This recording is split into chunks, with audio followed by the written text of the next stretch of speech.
I think we are the last generation जिसने ये वाली ट्रांजिशन दी। हम स्टार्टेड फ्रॉम, अगर हम मॉडेम की अभी स्पीड में देन में आ गए कि we used to work 14.4 kbps में मॉडेम, उससे भी पीछे 7.2 वाला है। हम डायल अप पे खुश थे। हाँ, डायल अप पे हम खुश हो रहे थे कि यार वो कनेक्ट हो गया, अच्छा जी क्या स्पीड आ रही है, 1 kbps आ रहा है, 1 kbps, आप बिल्कुल यार खुश हो रहे हैं। मुझे याद है मैंने GW बेसिक पे एक बार बड़ा मैं खुश हो गया ना, हमने एक सर्कल ड्रॉ किया था, 2 पेज का कोड लिखा था, तब जाके वो सर्कल बना था। उस वाली एक्सरसाइज से आपको फायदा क्या हो रहा है कि आपको अंडरस्टैंडिंग एक मिलती थी कि यार ये सब मुझे करना पड़ेगा to draw a circle. Internet नहीं था, गूगल नहीं था, वो सारी चीज़ें आपको मेमोराइज करनी पड़ती थी कि मुझे जो भी कोड लिखना है या जो भी डेटाबेस पे भी जो काम करना है, वो एक डिफरेंट एरा था। फिर हम वहाँ से, अगर हम मॉडेम वाली जो बाद में स्टार्ट की थी वहीं से आगे कंटिन्यू करता हूँ। Now we are experiencing 5G।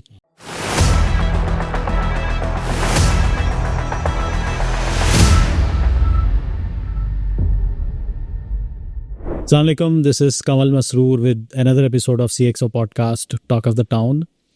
Pakistan में IT और टेक्नोलॉजी सेक्टर पे सबसे ज़्यादा इस वक्त काम हो रहा है, और इस तरह ऐसी बहुत सारे सॉफ्टवेयर हाउसेस जो मैं समझता हूँ कि टॉप लीग में आते हैं, उसमें से एक अवांजा सॉल्यूशंस है, जो कि बड़ी एक एंटरप्राइजिंग सॉफ्टवेयर हाउस कंपनी है जो कि काफ़ी टाइम से काम कर रही है।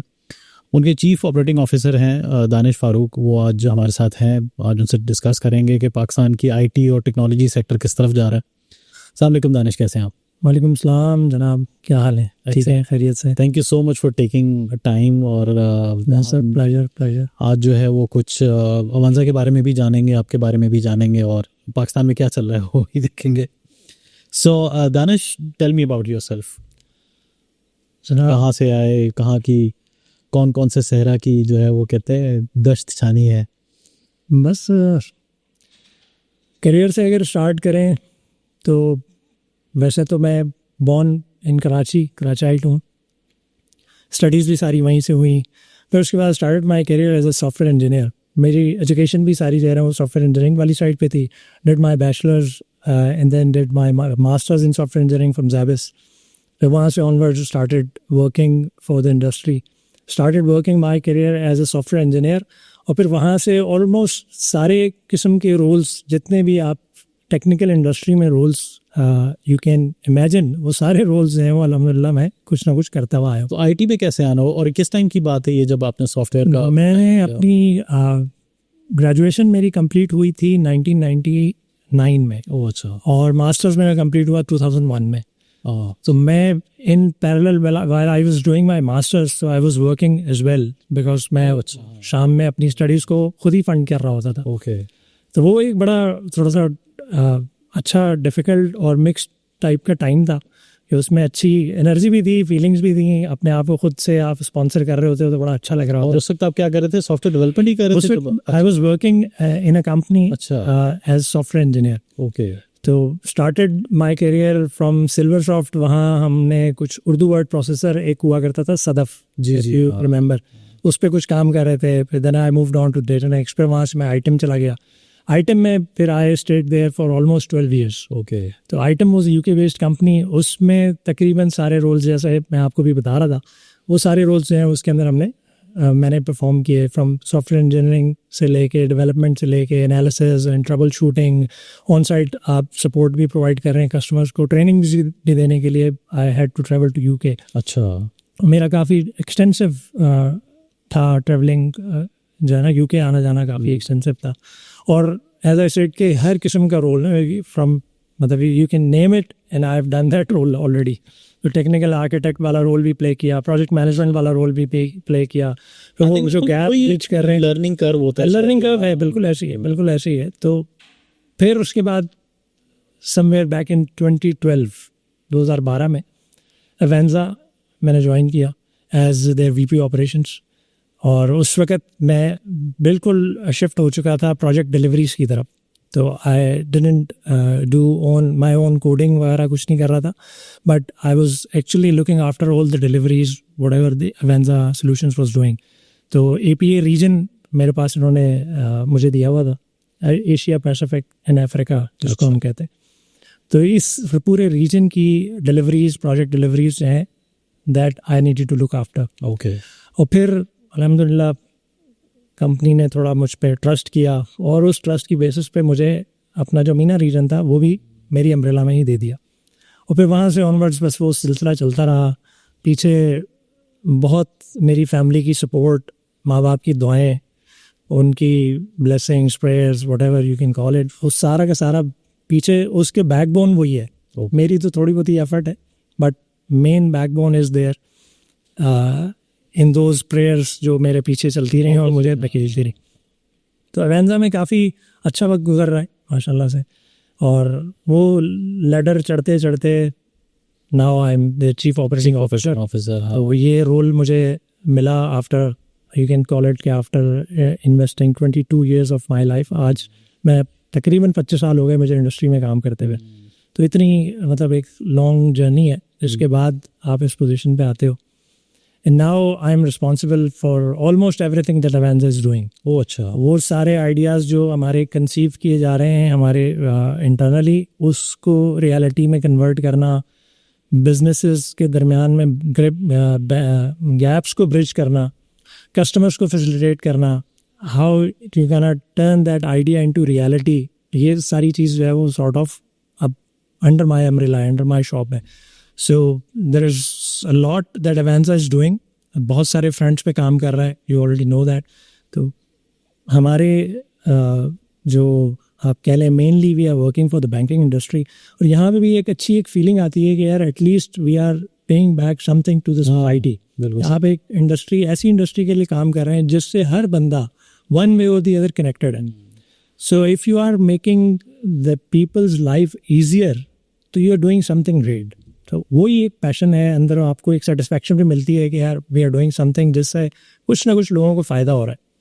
तो अल्हम्दुलिल्लाह वही है कि यार पहले, अब आप पुराने ज़माने के यूज़ केसेस देखें, 90s की बात करें अगर, या 2000 अर्ली 2000 की बात करें, तो you had to go to the bank for everything that you do. आपको कोई चेक कैश कराना है, आपने अपनी बैलेंस स्टेटमेंट देखनी है, आपने कोई और पे ऑर्डर बनवाना है। Now the things have changed. Now you can do all this stuff from the comfort of your own home. आपने एक मोबाइल, आपका एक गैजेट हाथ में है, and you can do everything, literally everything. Even आप तो बैंक्स जो हैं वो इस तरह की सर्विसेज भी दे रहे हैं कि जैसे मैंने पे ऑर्डर का नाम लिया, you can apply for that pay order, you can request your bank to issue your pay order and then you can just go and collect it from there. बहुत सारी चीज़ें ऑनलाइन, बहुत सारी चीज़ें चेंज हो गई, बहुत सारी चीज़ें चेंज हो गई। अब तो अगर आपको वो चेकबुक इशू करानी है वो भी आप ऐप पे जाएं, वो भी आप आपके ब्रांच पे आ जाती है, गो एंड कलेक्ट, बल्कि आपके डिलीवर भी हो जाती है जो आपका जी। सो फिर आपने अपना एटीएम कार्ड बंद करना है, डीएक्टिवेट करना है फॉर द टाइम बीइंग, या व्हाट्सएवर नया इशू करवाना है, सब चीज़ें ऐप के अंदर ही आ गई। जी, this is what the basic services that we are talking about. Banking तो बहुत आगे एडवांस हो गई है। आप भी मैं बैंक अकाउंट घर बैठे खोल सकते हैं, आप अपनी इंटरनेशनल ट्रांजैक्शंस घर बैठे कर सकते हैं। पेपाल के साथ इंटीग्रेशन होने की बातें हो रही हैं, पेयोनियर ऑलरेडी इंटीग्रेटेड हो चुका है, और आप मोबाइल बिल्स, यूटिलिटी बिल्स आप सब अपनी सारी इससे पे कर रहे हैं। फिर जो एक इकोसिस्टम बैंकिंग इंडस्ट्री में बनता जा रहा है, all the systems are getting connected.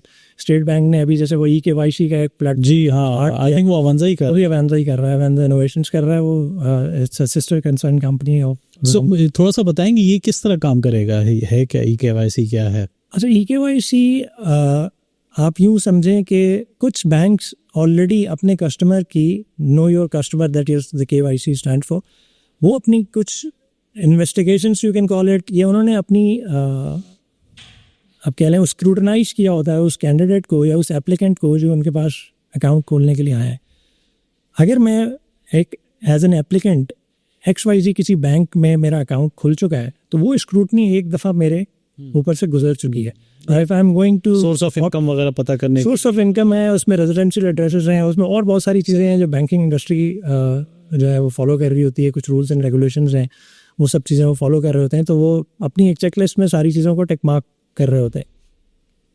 अब आप as a individual, as an applicant किसी और बैंक में you want to go there and you want to open up an account because of कि उसकी रीच अच्छी है, उसकी सर्विसेज अच्छी हैं, आपको इसी प्रोसेस से पहले जो है ना वो गुजरना पड़ता। दोबारा से पूरी वो KYC होगी, दोबारा से सब चीज़ें आपकी वैलिडेट होंगी, एंड देन आपका अकाउंट जो है ना वो खुल रहा होगा।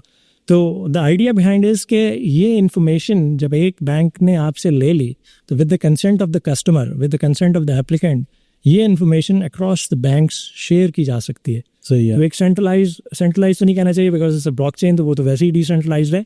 तो एक रिपोजिटरी है जो डिसेंट्रलाइज्ड पड़ी हुई है, but everybody will have access to that repository जिसमें मेरी इन्फॉर्मेशन रिजाइड करती है, और मेरा अगर कंसेंट है तो that information can be passed across to the other bank जो भी उसकी क्वेरी कर रहा है।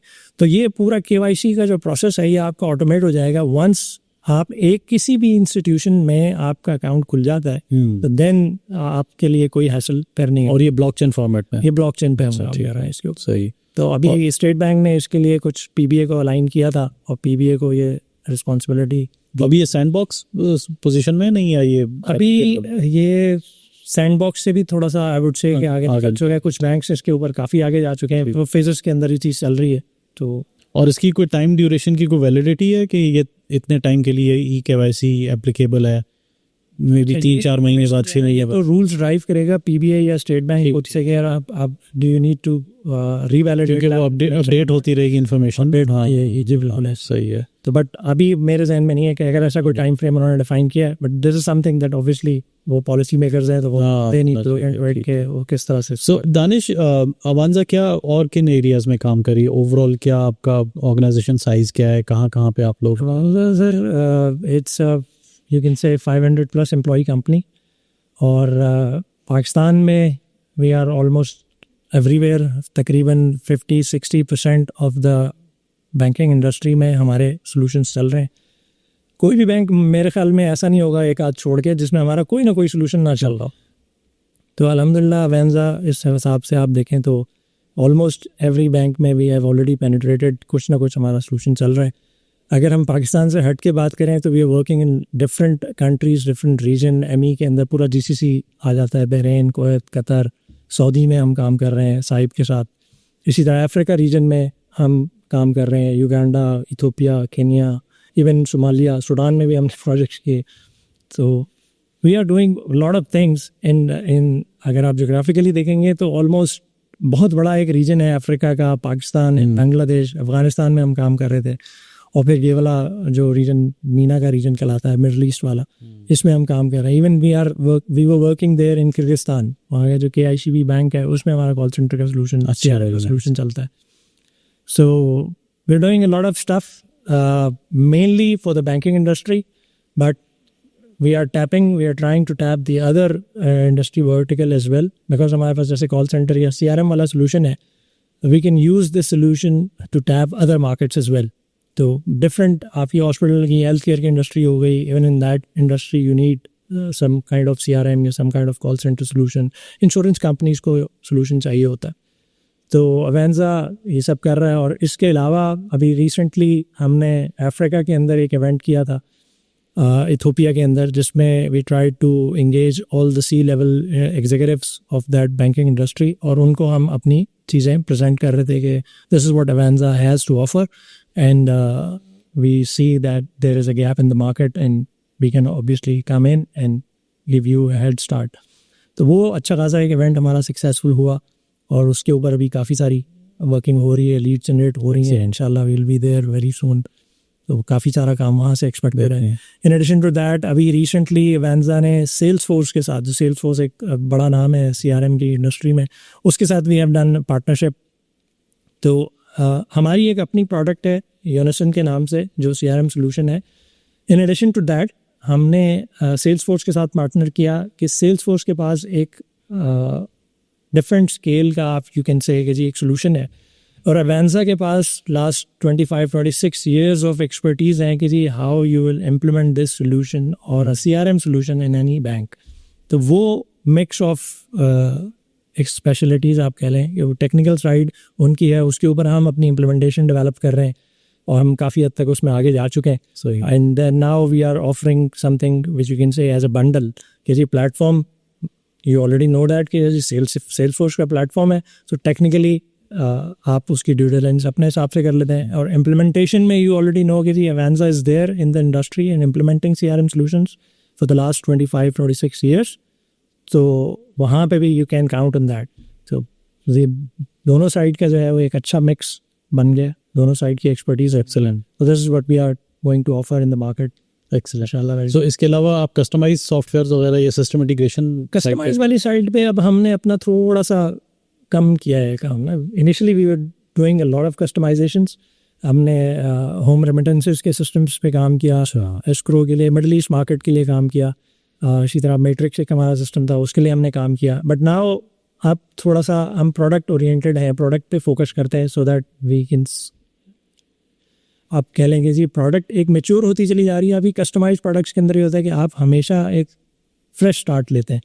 whatever the concept that the customer has given you कि उसकी क्या रिक्वायरमेंट है और वो किस तरह से उसको कंसीव करता है, you translate all those requirement and automate all those things into a new product या new software। उसकी मेच्योरिटी, उसमें सब चीज़ों में एक थोड़ा सा टाइम लगता है। तो अब we are more focus towards कि जी प्रोडक्ट्स के ऊपर काम किया जाए। और थोड़ा सा माइंडसेट भी चेंज हुआ है, इंडस्ट्री का भी माइंडसेट चेंज हुआ है कि वो ट्राइड एंड टेस्टेड सिस्टम को प्रेफर करते हैं इंस्टेड ऑफ के आप reinvent the wheel करें।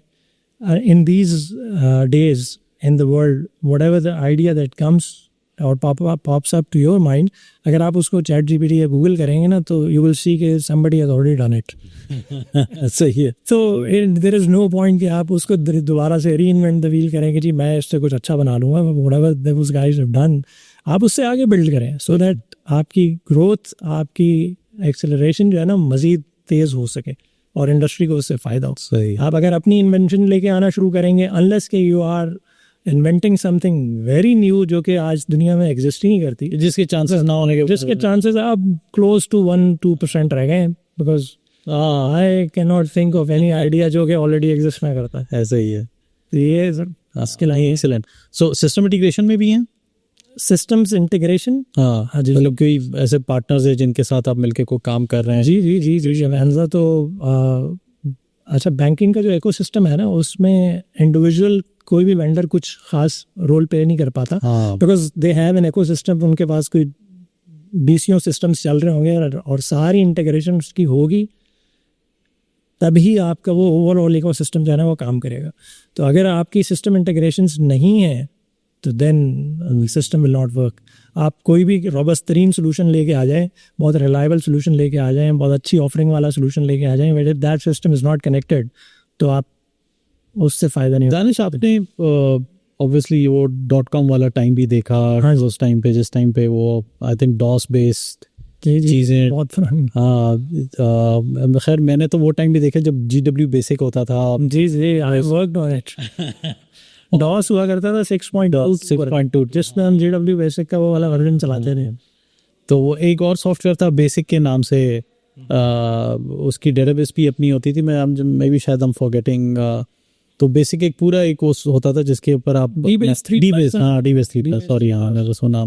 उसके बाद फॉक्स प्रो आया था। हाँ जी, तो फॉक्स प्रो पे भी हमने बड़ा काम। उनकी अपनी अच्छी चीज़ ये थी कि उनकी अपनी डेटाबेस थी, तो मैंने फॉक्स प्रो पे बहुत काम किया, DBase पे भी बहुत काम किया।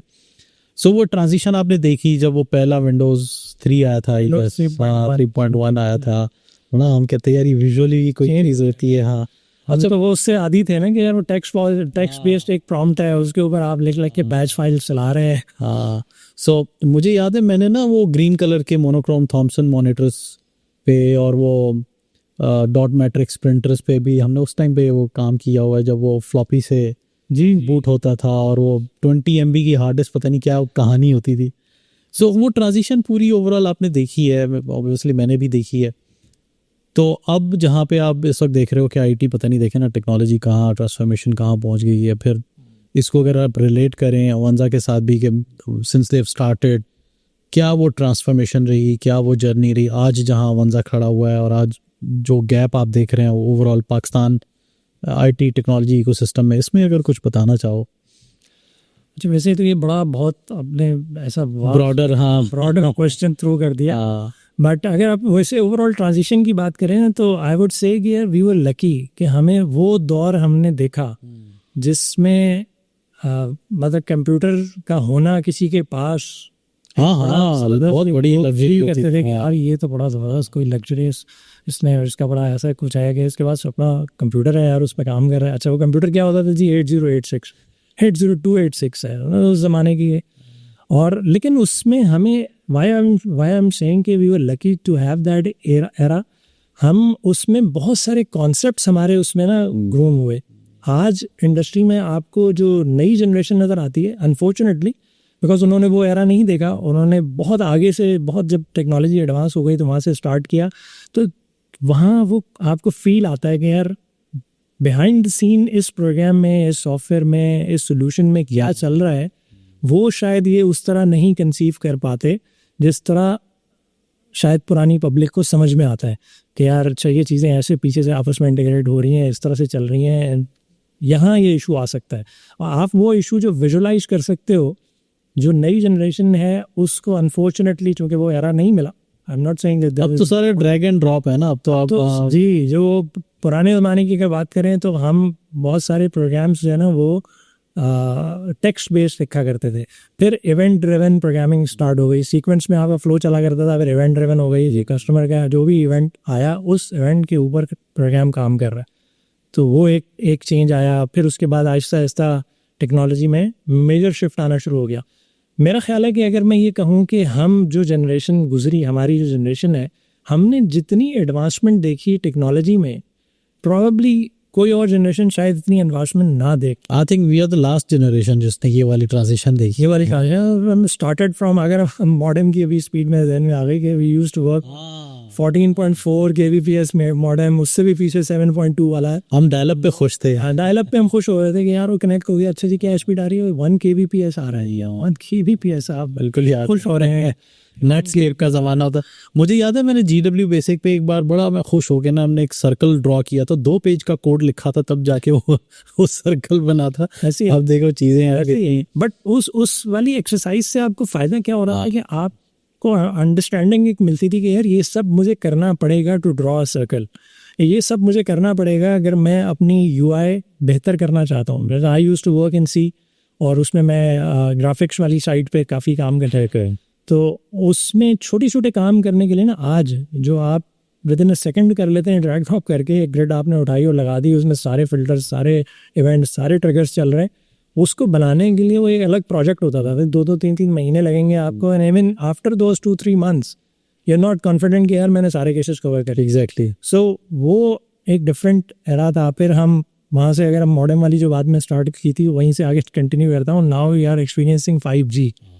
सो जस्ट इमेजिन कि यार हम 7.2 या 14.4 kbps के मॉडेम से डायलअप पे खुश हुआ करते थे, वहाँ से हम एक पूरी ट्रांजिशन लेके चले, और GSM का ज़माना आया, फिर एज आ गया, फिर एज प्लस आ गया, वो चलता रहा मामला, आज 5G पे बैठे हैं। और इतनी बड़ी ट्रांजिशन जो हमने एक्सपीरियंस की, आई डोंट थिंक कि ये जो नई जनरेशन है, जनरेशन Z या अल्फा और वो वाले मिलेनियल्स, इतनी बड़ी शायद ना देख पाए। हमने तो मतलब वो सब चीज़ें जो हम साइंस फिक्शंस में पढ़ा करते थे या साइंस फिक्शन वाली मूवीज़ में देखा करते थे, आज हम उनको अपनी रियल लाइफ में बिल्कुल देख रहे हैं। ऑगमेंटेड रियलिटी आप देखें, एक रियल वो बन चुका है। हमने खुद मेटावर्स में एक सिनेरियो यूज़ केस जो है ना वो बनाया था लास्ट शायद 2-3 years बैक, हमने उसको प्रेजेंट भी किया इधर, जो हमारी यहाँ ई-बैंकिंग की कॉन्फ्रेंस होती है पाकिस्तान में।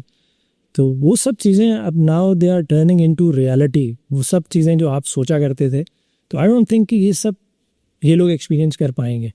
और जो आपका दूसरा पॉइंट था कि जी आप इसको क्या देख रहे हैं, यहाँ से कहाँ जाएगी इंडस्ट्री, तो ये प्रेडिक्ट करना तो बहुत ही मुश्किल है। AI के बाद तो बड़ी AI के बाद, और जो इस तरह के लर्निंग के ये जो LLM मॉडल्स बन गए, ChatGPT आपके लिए, या जेमिनी, या माइक्रोसॉफ्ट ने अपना कोपायलट लॉन्च किया है, जो इस प्लेटफॉर्म पे लोग काम कर रहे हैं, ये तो एक नेक्स्ट लेवल चीज़ बनती जा रही है। Now if you are smart, तो आप इन टूल्स को अपनी फेवर में यूज़ करके अपनी हफ्तों की एफर्ट्स को दिनों में कन्वर्ट कर सकते हैं, even less than a day convert कर सकते हैं। वो सब चीज़ें जो आप पहले थॉट प्रोसेस चलाते थे कि यार ये सब चीज़ें मैं कैसे करूँगा, just go there and type whatever you are thinking, वो आपको एक पूरा सोल्यूशन बना के दे देगा। बल्कि जेमिनी तो मैंने देखा कि वो आपको पूरा डॉक्यूमेंट बना के दे देता है कि यार these are the steps that you need to follow, और ये SOP है, ये आपको चीज़ों का ख्याल रखना है, ये इसके फ़ायदे हैं, ये इसके कौन सा ऐसा ये, वो सब चीज़ें आपको जो है ना वहाँ मिल जाती हैं। तो it's very very difficult to predict किसी इंडस्ट्री अगले 2 साल में कहाँ चली जाएगी। आई डोंट थिंक कोई इसको आंसर कर। पैराडाइम बहुत फास्ट शिफ्ट हो रही, बिकॉज अच्छा एक टाइम तो ये भी था ना हमारा कि क्योंकि इंटरनेट नहीं था, गूगल नहीं था, वो सारी चीज़ें आपको मेमोराइज करनी पड़ती थी कि मुझे जो भी कोड लिखना है या जो भी डेटाबेस पे भी जो काम करना है, तो वो सारा मुझे आना चाहिए, मतलब कॉन्सेप्ट क्लियर होना चाहिए, और वो कोड्स भी मुझे याद होने चाहिए। अब तो खैर वो otherwise you will have to carry your floppy device. और उसके बाद अब अगला सेशन ये आ गया कि तो आपको पूरा आप लिख देंगे यार मुझे इसका कोड बना दो, वो कोड भी बना के आपको दे देते हैं। इंटरनेट में इतनी रिपोजिटरीज पड़ी हैं, you can download that code. Libraries इतना कुछ पड़ा हुआ है, तो अब चीज़ें सारी बहुत इजी हो गई हैं। बट आई थिंक क्योंकि इंडस्ट्री भी बहुत फास्ट हो गई है, I think it's good for the industry as well. But अच्छी बात है कि we have experienced all this कि जी कहाँ से ये शुरू हुआ और आज अल्लाह का शुक्र है कि कहाँ तक पहुँचा। सो अवांजा में ऑब्वियसली आप आईटी साइड पे सॉफ्टवेयर साइड पे ज़्यादा काम करें। How about the talent retention, because ये भी अब एक बड़ा पाकिस्तान में ह्यूमन कैपिटल का एक चैलेंज हो गया है कि जहाँ पे टैलेंट को रिटेन करना, टैलेंट का मिलना, एक तरफ फ्रीलांसिंग बहुत ज़्यादा हो गई है। I don't know which is good और बैड, या उसका फ्यूचर क्या है, इस पे भी ज़रा बताएं। ये जो रिटेंशन का, हमारा टैलेंट रिटेंशन का जो इशू है। अच्छा, मैं इसको इस तरह से देखता हूँ कि obviously for a company like Avanza और एनी अदर सॉफ्टवेयर हाउस, उनके पास से अगर टैलेंट जा रहा है, उनका तो ब्रेन ड्रेन हो रहा है, उनके लिए तो इट्स नॉट समथिंग जिसको वो वेलकम करेंगे। तो उनके लिए तो रिटेंशन इज़ मोर इम्पॉर्टेंट। लेकिन अगर आप दूसरे पर्सपेक्टिव से देखें तो इंडस्ट्री में लोगों के लिए अनगिनत मौके मिलना शुरू हो गए हैं लोगों को। पहले जो आपके पास एक सो कॉल्ड आप कह लेंगे एक लोगों के जहन में कॉन्सेप्ट था कि यार मुझे जॉब मिलेगी कि नहीं मिलेगी, now you don't have that fear in your mind. अगर आपको काम आता है, there is plenty of work for you in the market. आपने अपने आप को सही जगह मार्केट करना है, अपने आप को सही प्लेटफॉर्म पे लेके आना है, and then you will get the job. अब वो job in terms of freelancing भी हो सकती है, वो in terms of resource augmentation वाले कॉन्सेप्ट में हो सकती है। बहुत सारी कंपनीज पाकिस्तान में इस तरह का भी काम कर रही हैं कि जी उन्होंने रूसी पूल ऑफ रिसोर्सेज हायर किए। हम खुद भी इस तरह के बिजनेस में चले गए पिछले 1-2 साल से। सो पूल ऑफ रिसोर्सेज हायर किया हुआ है और ऑन डिमांड बेसिस पे आप लोगों को सप्लाई कर रहे हैं कि जी ये रिसोर्स आपके पास for the next, for example whatever the duration of the contract is, 12 महीने के लिए, 6 महीने के लिए आपके पास चली गई।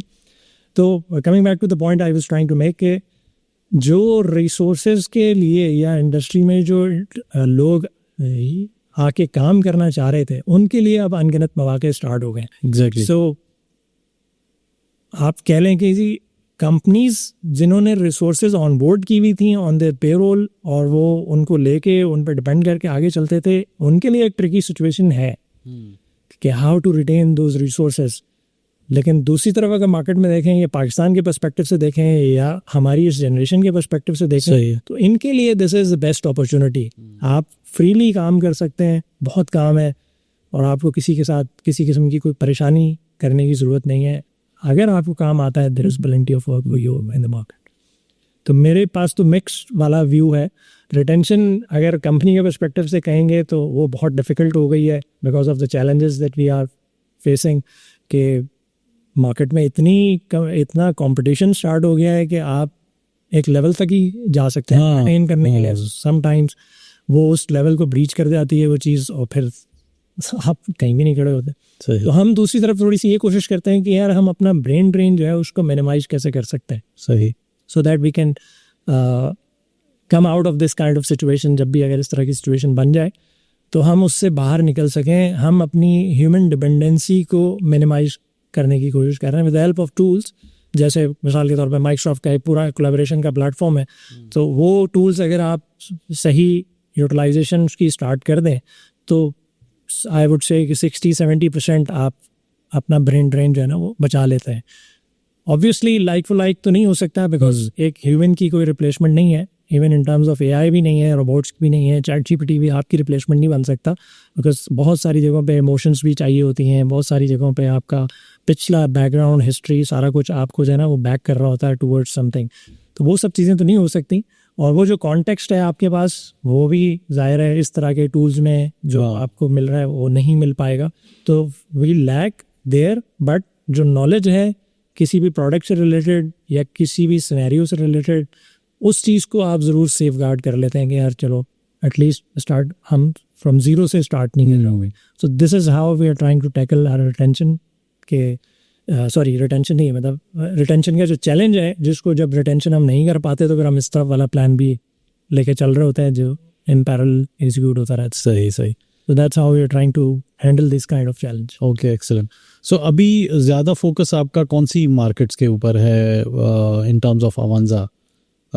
अफ्रीका ज़्यादा देख रहे हैं, जीसीसी? Mainly अफ्रीका देख रहे हैं. GCC we have a full-fledged team there in Middle East. Dubai office है हमारा, वहाँ से वो टीम काम करती है, वो फ्रंट कर रही है उसी रीजन में काम. और सऊदी भी कर रहे हैं? सऊदी भी कर रहे हैं. ठीक है. तो वही मिडल ईस्ट में जो टीम हमारी यूएई ऑफिस में बैठी है, वही टीम जो है वो सारा रीजन कवर करती है. जीसीसी भी उसी के पास है, सऊदी, बहरीन, कतर, गल्फ वगैरह ये सारा. तो इस रीजन में वो काम कर रहे हैं. और दूसरा रीजन हमारा पाकिस्तान रीजन है, इसमें भी हम काम कर रहे हैं. बट पाकिस्तान रीजन में अब ऑब्वियसली नए बैंक्स जो हैं वो बहुत कम हैं, पुराने बैंक्स ऑलरेडी सॉल्यूशंस ले चुके हैं. तो यहाँ पे अब उस तरह की ग्रोथ आपको शायद नहीं नज़र आएगी जिस तरह की आपको अफ्रीकन कंट्रीज़ में नज़र आ सकती है. That's why we are trying to tap African market. वहाँ पे हम ऑलरेडी हैं तो हमें वो भी एक एज मिला हुआ है. फिर हमारी प्रोडक्ट्स एक लेवल पे मैच्योर्ड हैं और यहाँ के इन्वायरमेंट में, मिडल ईस्ट के इन्वायरमेंट में we have deployed those products and banks are using those products. तो हम उस एज को यूज़ करते हुए अफ्रीकन मार्केट को टैप कर रहे हैं. तो yes, mainly we are focused towards African market. वहाँ पे हमें गैप नज़र आता है and we are trying to catch that gap. चलो, एक्सीलेंट. पाकिस्तान में क्या गैप्स देख रहे हैं, स्पेशली क्योंकि आप बैंक्स के साथ काम कर रहे हैं? किस जगह आपको लगता है कि यार यहाँ पे अभी ट्रांसफॉर्मेशन की या इनोवेशन की बहुत ज़रूरत है? बैंक्स के अंदर अभी इन ट्रू सेंस अगर आप देखेंगे तो बहुत कम बैंक्स हैं जिन्होंने अपने सारे सिस्टम्स को कनेक्ट कर लिया है. फॉर एग्जांपल अगर मैं CRM के पर्सपेक्टिव से ही बात करूं तो if I am calling my bank और जिस एजेंट ने मेरी कॉल रिसीव की है उसके पास जो मेरा व्यू खुल रहा है, that view should give him और हर 360 degree view of my profile. मिसाल के तौर पे मेरी बैंक के साथ 10 इंटरेक्शंस हैं. मैंने गाड़ी भी ली हुई है, मैंने घर भी लिया हुआ है, लोन भी लिया हुआ है, मैं TDR भी मेंटेन कर रहा हूँ, मैं और भी 10 चीज़ें, क्रेडिट कार्ड भी लिया हुआ है, 10 तरह की चीज़ें मेरी उनके साथ चल रही हैं. Even my information up to date है या नहीं है, तो ये सारी इन्फॉर्मेशन उसके पास होनी चाहिए. मोस्ट ऑफ द बैंक्स, कुछ बड़े बैंक्स हैं जिन्होंने भी कर लिया है, लेकिन कुछ बैंक्स हैं जहाँ अभी भी ये इन्फॉर्मेशन इस तरह एग्जिस्ट नहीं करती. सो आप थोड़े से अनॉय होते हैं कि यार मतलब मैं आप ही कस्टमर हूँ और उधर मेरे साथ ये प्रॉब्लम आ रहा है, you want me to tell the whole story again कि यार यहाँ पे क्या हुआ था. भाई आपको मैंने कॉल किया तो you should have pull all the data और मुझे बताएंगे यार मैंने क्या करना है. तो वो एक CRM की टर्मिनोलॉजी में हम इस्तेमाल करते हैं वर्ड है नेक्स्ट बेस्ट एक्शन. अच्छा. और नेक्स्ट बेस्ट ऑफरिंग. तो आपने एज ए कस्टमर बैंक को कॉल किया तो बजाय इसके कि जी बैंक के कॉल एजेंट के साथ मेरी एक लड़ाई होती रहे, यार मैं कंप्लेन करने के लिए बैंक को कॉल करूं और उसके बाद उसका स्टेटस फॉलो अप करता रहूं, there is more in this area. आपका जो एजेंट है ही can try and sell you something new. जो नेक्स्ट उसके पास अगर डेटा होगा वो ये देख रहा है कि यार आपने फला हमारी प्रोडक्ट्स जो है ना वो ली हुई हैं and these are the new products that we have launched या these are the new products that you have not opted for. तो वहाँ उसके सामने अगर ये डेटा होगा then he can obviously sell it to you. Exactly. अच्छा, इसी तरह आप फॉर एग्जांपल बैंक के क्रेडिट कार्ड से या बैंक के कार्ड से आपने कोई टिकट परचेज किया. सही. तो बैंक को ये आइडिया है कि यार you are for example travelling abroad, अब आपको वो उस हिसाब से कुछ चीज़ें अपनी जो है ना वो ऑफर कर सकता है. तो ये वाली चीज़ें अभी मार्केट के अंदर हमें थोड़ी सी नज़र आती हैं missing and we are working on that. और हम यही चीज़ मार्केट में, पाकिस्तान मार्केट में पिच भी कर रहे हैं कि किस तरह आप कस्टमर की फैसिलिटेशन जो है ना वो मज़ीद बढ़ा सकते हैं. दूसरी तरफ अगर आप देखें जो स्विच वाली चीज़ है या पेमेंट रेमिटेंस वाली चीज़ है उस पर स्टेट बैंक माशाल्लाह से बहुत अच्छा काम कर रहे हैं. तो स्टेट बैंक ये रास्त का प्लेटफॉर्म लेके आया. Now they have just recently launch new mandate you can से, या एक नई रिक्वायरमेंट उन्होंने लॉन्च की है कि जी रेमिटेंसेस भी जो है वो थ्रू रास्त हम करेंगे. ओके. तो going forward you will see कि यार जो इंटरनेशनल रेमिटेंस आया करती थी इंशाल्लाह ताला वो पहले उसमें 4 दिन 5 दिन लग रहे थे, तो अब आप उसको रियल टाइम वाले मोड में लेके आ जाएंगे. तो वो उसके पीछे काफ़ी काम हो रहा है. Avanza is also being part of the industry, तो उस पर हमें भी कुछ ना कुछ काम करना है. तो ये भी कुछ गैप्स हैं जो हमें नज़र आते हैं इंडस्ट्री में and people are thinking about those gaps, working on those gaps, trying to come up with the solution to fill those gaps. सही है. सो दानिश की जो डिजिटल बैंक्स भी अब आ रहे हैं, क्या फ्यूचर देख रहे हैं बैंकिंग का आप ओवरऑल पाकिस्तान में? वैसे अभी भी मैं भी किसी और के साथ बात कर रहा था तो बता रहे थे कि अभी 20% के करीब करीब लोग जो हैं वो बैंकिंग यूज़ करते हैं। जी जी। तो इस हवाले से आप क्या देख रहे हो, मतलब डिजिटल बैंक्स भी आ रहे हैं, उनका क्या फ्यूचर है? फिर हमारे पास कुछ फिनटेक ऑर्गेनाइजेशंस हैं जो कि वॉलेट उन्होंने लॉन्च किया हुआ है, जी जी। क्या कोई फ्यूचर देख रहे हैं? सर मेरा जो परसेप्शन है वो ये कि ये ड्रास्टिकली चेंज होने वाला है। ओके। सॉरी, अभी जैसे आपने कहा कि 20% वो स्टार्ट्स अभी रिसेंट हाँ। मैंने नहीं देखे, लेकिन ये 20% एस्टिमेटेड 2 साल पहले हम सुनते थे कि ये 20% ऑफ द ओवरऑल जो पॉपुलेशन है उसका 20% कस्टमर बेस बनता है बैंकिंग इंडस्ट्री का। लेकिन जो दूसरे प्लेयर्स मार्केट में आए ना, जैसे आपने वॉलेट का जिक्र किया या आपने डिजिटल बैंक्स की बात की, तो ये बैंक्स अब जैसे इजी पैसा को डिजिटल बैंकिंग लाइसेंस मिला हुआ है, उनकी रीच ऑलरेडी बहुत है। और बहुत सारे कस्टमर्स हैं उनके जो उनके प्लेटफॉर्म पे उनका वॉलेट या whatever the solution they had वो ऑप्ट करके चल रहे थे। अब जो जिस तरह की रेगुलेशन स्टेट बैंक लेके आ रहा है, ऑटोमेटिकली ये ट्रांजैक्शंस आपकी इस प्लेटफॉर्म पे आना शुरू हो जाएंगी, तो people will move towards this.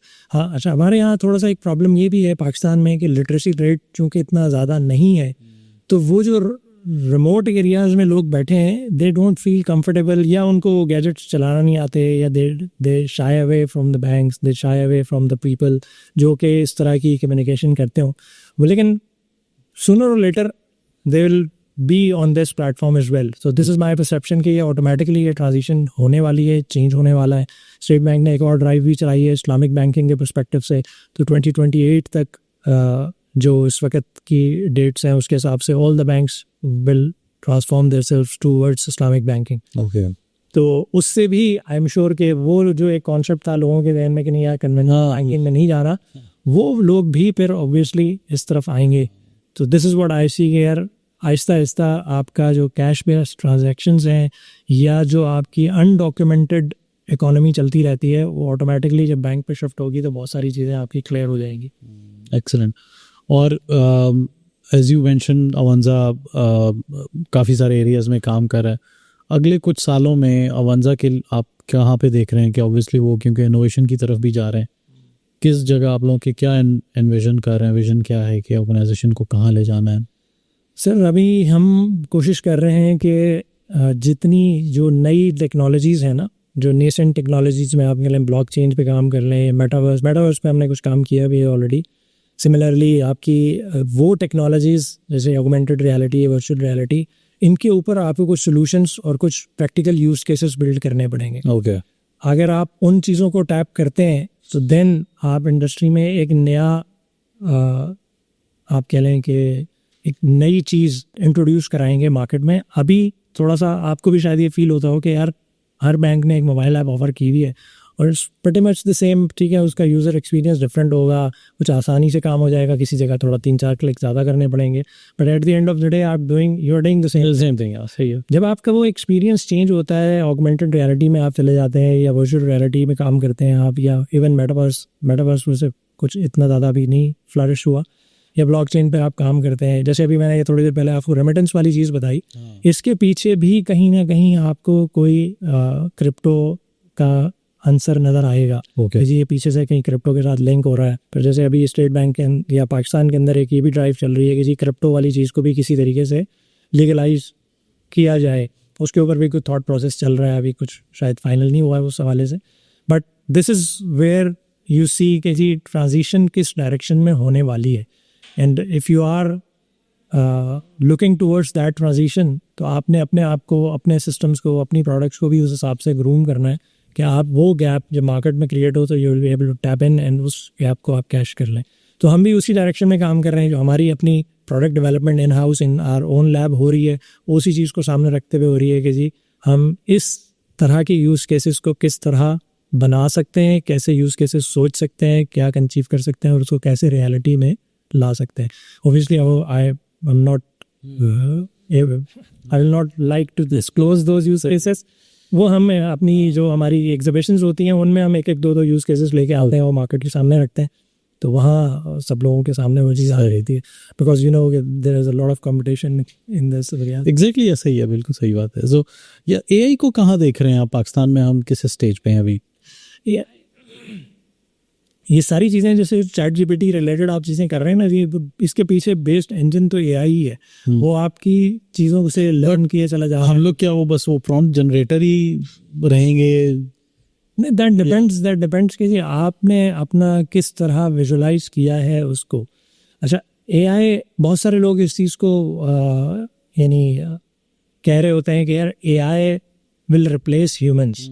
To some extent this is true, लेकिन not in every aspect, because at the end of the day उस एआई को यूज़ करने के लिए भी आपको कोई ह्यूमन ही चाहिए। ऐसा नहीं हो सकेगा कि यार कल को आप जो है वो इंटरनेट ऑफ थिंग्स में बैठे होंगे या सारी आपके जो इर्द गिर्द मशीनरी है वो सब एआई बेस्ड हो जाएगी। वो तो है .com पे भी ये बातें हुई थी जब कंप्यूटर आया था, देखा जी साहब कंप्यूटर आएगा तो इंसानों की जॉब्स, ऐसा और बहुत जॉब्स क्रिएट हुई हैं। नहीं, बहुत जॉब्स क्रिएट हुई हैं। अगर आप अपने आप को उस लेवल पे मेंटेन रखते हैं और आप थोड़े से इंडस्ट्री के साथ साथ चल रहे हैं, अगर आप रिजिड नहीं है कि यार whatever I am doing I will keep on doing that, तो फिर तो आप रिप्लेस हो जाएंगे।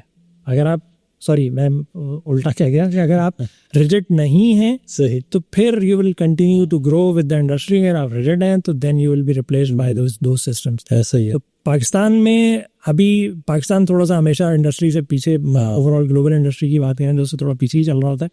तो लेकिन इस एरिया में आई वुड पर्सनली बिलीव कि यार हमारे यहाँ बड़ा अच्छा काम हो रहा है और कुछ अरसे में आप देखेंगे कि जी बड़े अच्छे अच्छे यूज़ केसेस नज़र आ रहे होंगे। इंक्यूबेशन सेंटर्स में अभी भी लोग आते हैं तो बड़े अच्छे अच्छे यूज़ केसेस ला के प्रेजेंट कर रहे होते हैं और कुछ काम। बिल्कुल सही। अभी मेरे ख्याल में कोई एआई प्रोडक्ट भी लॉन्च की है ना आप लोगों ने, जो एग्जिबिट भी हुआ था, अभी एलिवेट में भी एग्जिबिट हुआ था, CXO ग्लोबल फॉर्म। हाँ, तो हमने वही तो नहीं किया था, आपको वो ऑब्वियसली तो बात नहीं कर रहे, सेल्स फोर्स पे ऊपर जो हम काम, मेरे ख्याल से वही थे। यहाँ से कॉग्निटिव और इसमें एआई वाली चीज़ अपने CRM में भी हमने बिल्ड किया।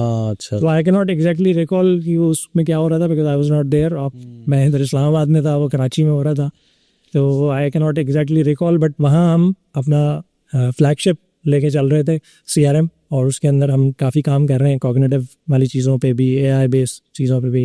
ये जो नेक्स्ट बेस्ट एक्शन और नेक्स्ट बेस्ट ऑफरिंग मैंने आपसे जिक्र किया, वो भी बेस्ड ऑन एआई है। इसके पीछे काफ़ी सारी डिसीजन मेकिंग थ्रू दैट हो रही होती।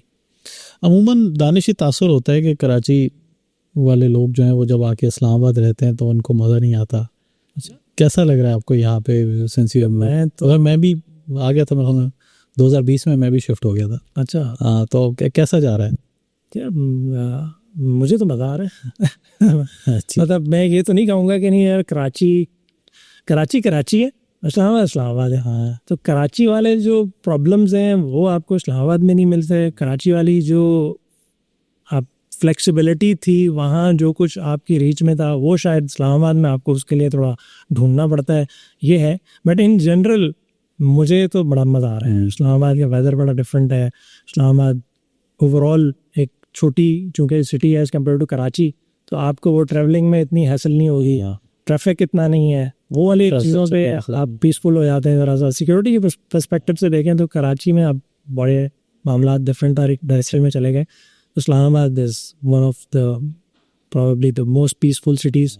ऐसा नहीं है कि यहाँ वो सब नहीं हो रहा, लेकिन मतलब बहुत कम आ रहे शो, बहुत कम आ रहा है। हाँ, तो मुझे तो आइडेंटिफाई हो जाता है जैसे कुछ होता बड़ा है। अच्छा लग रहा है। सही है। दूसरा ये कि मैं बॉर्न तो कराची का हूँ, लेकिन मेरी रूट्स तो इधर है, यहाँ जो अच्छा है आसपास, तो हमारा आना जाना हर साल में लगा ही रहता था।